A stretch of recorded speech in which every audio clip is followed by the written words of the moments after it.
ओम श्री गणेशाय नमः। दोस्तों, वीडियो शुरू करने से पहले वीडियो को लाइक कर दे और चैनल को सब्सक्राइब जरूर कर दे। Story name is you are Ajnabi and this story is begin from chapter 3 to 4 and guys don't forget to share your reviews and put on your earphones before starting the video for better experience। तो चलिए शुरू करते हैं। विशाल के सवाल पर माया उससे कहती है, मैं तुम्हें काफी समय से पसंद करती हूँ पर तुम्हारा रिश्ता दी से जुड़ा था इसलिए मैं कभी कह नहीं पाई, पर मैं तुम्हारी हालात देख नहीं पाई कल, इसलिए मैंने तुम्हें वो सब करने दिया जो तुम करना चाहते थे। ये कह उसने अपने आंसू पोंछे और अपना मुंह अपनी हथेलियों में छुपा के सिसकन लगी। वही जब विशाल ने जब यह सुन तो उसने एक नजर अपने हाथ में रखे उस फोटो को देखा और फिर माया को उसने एक गहरी सांस लेकर कहा, अब से मेरा और आरुषि का कोई रिश्ता नहीं। जब माया ने यह बात सुनी तो उसे दिल में बहुत खुशी हुई। उसने विशाल से कहा, तुम ऐसे कैसे?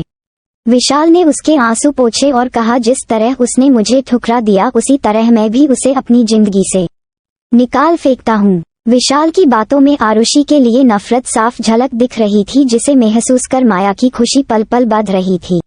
माया ने विशाल के चेहरे को अपने हाथों से थामा और कहा, लेकिन तुम्हें तकलीफ होगी। विशाल ने उसके हाथों को पकड़ा और उसे देखते हुए कहा, तुम हो ना मुझे संभालने के लिए, जिस तरह कल संभला था आगे भी संभाल लेना। उसकी बात सुन माया उसे हैरानी से देखने लगी। विशाल ने उससे आगे कहा, क्या तुमने नहीं कहा कि तुम मुझे पसंद करती हो? तो फिर उसकी बात सुन माया ने कुछ देर सोचने का नाटक किया और फिर हाँ कहा। उसके बाद उसने विशाल को गले लगा लिया। दूसरी तरफ आदित्य अपने स्टडी रूम में अपने हाथ में रखी फाइल को बड़े ही ध्यान से पढ़ रहा था, जिसमें आरुषि की इन्फॉर्मेशन थी, जिसे पढ़ उसके चेहरे के भाव पल पल बदल जाते। उसमें लिखा था, Arushi Vanraj Singhania, height 5 foot 1 inch, graduated in MBA from Mumbai university, अभी पोस्ट ग्रेजुएटायन चल रहा है। माँ का नाम दिव्या, पर बचपन में ही उसकी माँ की मौत हो गई थी। वनराज सिंघनिया ने दूसरी शादी की रागिनी मेहरा से, जिससे उसकी एक सौतेली बहन है माया सिंघनिया, और उसका बचपन का दोस्त विशाल मेहता। ये पर उसकी भौहें आपस में तन गई। उसने सामने खड़े अपने असिस्टेंट आहान को देखकर कहा, यह विशाल कौन है? आहान ने डरते हुए कहा, विशाल से अगले ही हफ्ते उनकी सगाई होने वाली है। और जब आदित्य ने यह सुन तो उसे गुस्सा आया, पर असिस्टेंट की आधी कही बात को सुनने के लिए वो उसे घूरना लगा। आहान ने कहा, सिर यह कि मैडम को बार में माया ने ही फंसाया था। यह कह वो उसे सारी बातें बता देता है और वहाँ की CCTV फुटेज भी दे देता है। यह देख और सुन आदित्य के चेहरे पर एक गहरी स्माइल आ जाती है। उसे अब पता चल चुका था कि विशाल अब माया के साथ है। यह जान वो खुश था क्योंकि वो आरुषि से अब दूर था। तभी उसे एक आवाज आई, जिसे सुन आदित्य अपने असिस्टेंट के साथ बाहर आया। बाहर आरुषि धीरे धीरे सीढ़ियों से उतर रही थी। उसका सर भारी था, पर फिर वो लड़खड़ा रही थी। आखिर में जब वो गिरने को हुई तो दो मजबूत बाहों ने उसे थाम लिया। आरुषि ने डर से अपनी आंखें बंद की थी, तो वही आदित्य बिना किसी भाव के उसे देख रहा था। आरुषि ने जब पाया कि उसे कुछ नहीं हुआ तो उसने अपनी आंखें खोली और उसकी नजरें आदित्य की आंखों से टकरा गई। वो उसकी आंखों में एक टक देख रही थी। उसे पता भी नहीं चला कि कब आदित्य ने उसे उठकर सोफे पर बिठा दिया। जब उसे पता चला कि वो सोफे पर है तो वो फिर उठाने लगी। तभी आदित्य ने उसके हाथ को पकड़ उसे वापस वही बिठा दिया और उसे देखते हुए कहा, जब तक आदित्य धनराज गिर नहीं चाहता तो उसके सामने से एक पत्ता भी नहीं हिलता, तो तुम यहाँ से जाने के बारे में भूल जाओ।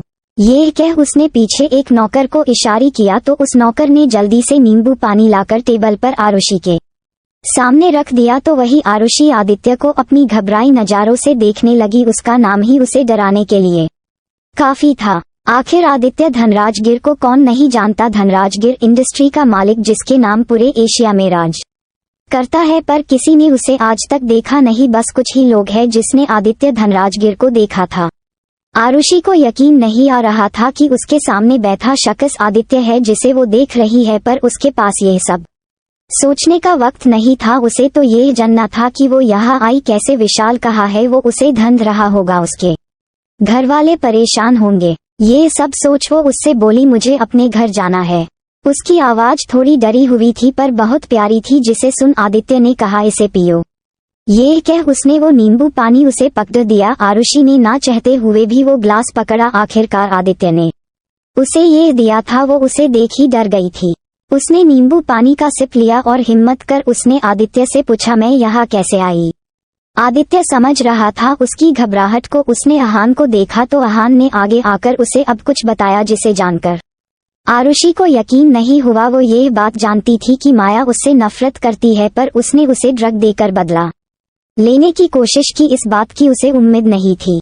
उसने नींबू पानी का खाली ग्लास टेबल पर रखा और खड़े होते हुए कहा, मुझे जाना होगा, मेरे घर वाले मेरी राह देख रहे होंगे। ये कह वो जाने लगी तो आदित्य ने एक हाथ से उसकी हाथ की कलाई पकड़ी। ये होते ही आरुषि सवालिया नजारों से उसे देखने लगी। आदित्य ने उससे कहा, मैं तुम्हें छोड़ देता हूँ। ये कह वो उसका हाथ पकड़ बाहर ले गया और वो दोनों आरुषि के घर की तरफ चल दिए।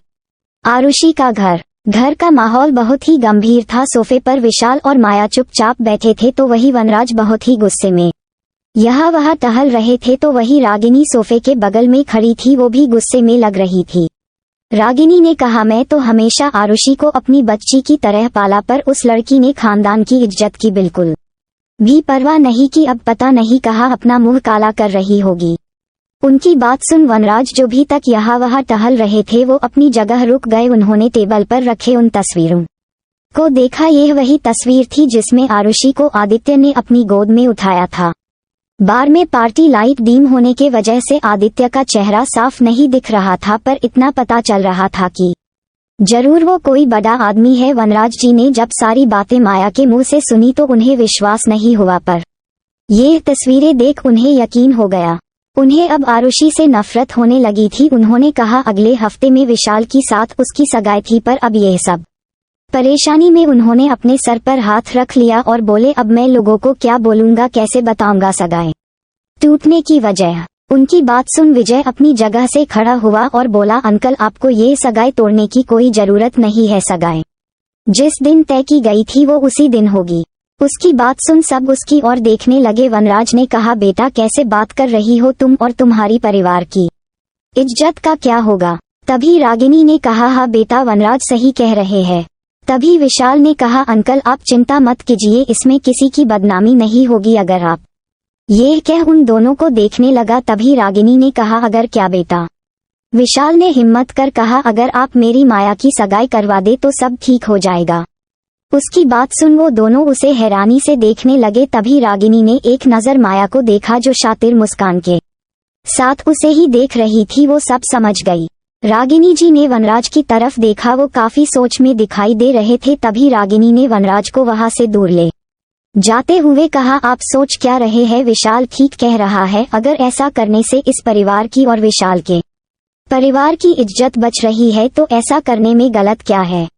वनराज ने हिचकिचाते हुए रागिनी से कहा, पर रागिनी, उन्होंने इतना ही कहा था कि तभी रागिनी ने वनराज की बात को काटते हुए कहा, पर क्या वनराज जरा सोचिए, अगर ये बात बाहर आ गई तो शायद ही कोई होगा जो आगे चल के माया का हाथ थमेगा। आपकी उस बेटी की वजह से मैं माया की जिंदगी बर्बाद होते नहीं देख सकती। अब वनराज को भी रागिनी की बात सही लग रही थी। उन्होंने गहरी सांस लेकर कहा, ठीक है, पर मैं एक बार माया से पूछूंगा। उनकी बात सुन रागिनी जी खुश हो गई। वो दोनों विशाल और माया के पास गए। उन्हें देख विशाल और माया, जो अब तक सोफे पर बैठे थे, वो अब खड़े हुए। वनराज जी ने माया को देख माया से पूछा, बेटा क्या तुम्हें यह रिश्ता मंजूर है? वो उसे बड़ी ही आस से पूछ रहे थे। माया को ये सब सुन दिल में बहुत खुशी हो रही थी। उसने वनराज जी से कहा, पापा अगर इन सब से आपकी इज्जत को कुछ नहीं होगा तो मैं ये करने के लिए तैयार हूँ। ये कह उसने वनराज को भरोसा दिलाया। अपनी बेटी को समझदारी की बात करता देख वो खुश हुए और उन्होंने वो रिश्ता तय कर दिया। अब सभी के दिल से बोझ निकल गया था, पर आरुषि के लिए नफरत बढ़ गई थी। तभी पीछे से आवाज आई, पापा। ये सुन सबने पीछे देखा जहां आरुषि खड़ी थी। वो दौड़ के अपने पापा के गले जा लगी। वो कुछ कहती इससे पहले वनराज जी ने उसे खुद से दूर किया और कस के एक तमाचा आरुषि के गाल पर दे मारा। आरुषि, जिसे इस बात का कोई अंदाजा नहीं था कि वह क्या हुआ है, वो इस थप्पड़ के लिए तैयार नहीं थी। इस लिए थप्पड़ पड़ते ही आरुषि जमीन पर गई और टेबल से उसका सर टकरा गया। उसके सर से खून निकले लगा क्योंकि उसके माथे पर एक कट लग गया था। वही माया और रागिनी के दिल में यह देख सुकून था। विशाल ने जब यह देखा तो एक पल के लिए उसका दिल आरुषि के लिए पिघलने लगा, पर वजह याद आते ही वो रुक गया और आरुषि को अपनी भरी नजरों से देखने लगा। आरुषि जैसे तैसे खड़ी हुई, उसे यकीन नहीं हुआ कि आज तक उसे पिता ने उस पर कभी खरोच तक आने नहीं दी। आज उन्होंने खुद उसे चोट पहुंचाई। उसने एक नजर रागिनी और माया को देखा, जिसे देख वो समझ गई कि उन्होंने ने ही कुछ किया है। वो दोनों हमेशा ऐसा हो करते, हमेशा आरुषि को परेशान करते थे। उसने विशाल की तरफ देखा जो अपना मुंह फेरे खड़ा था। उसने हकलाते हुए वनराज से कहा, आखिर मेरी गलती क्या है? तभी रागिनी जी आई और कहा, एक तो रात भर पार ये आदमी की बाहों में थी और पूछती है कि मेरी गलती क्या है। रागिनी जी ने उस पर चिल्लाते हुए कहा तो आरुषि को उसकी बात पहले समझ नहीं आई। बाद में उसने माया को देखा जो तिरछी मुस्कान के साथ उसे देख रही थी। अब उसे सारी बात समझ आ गई थी।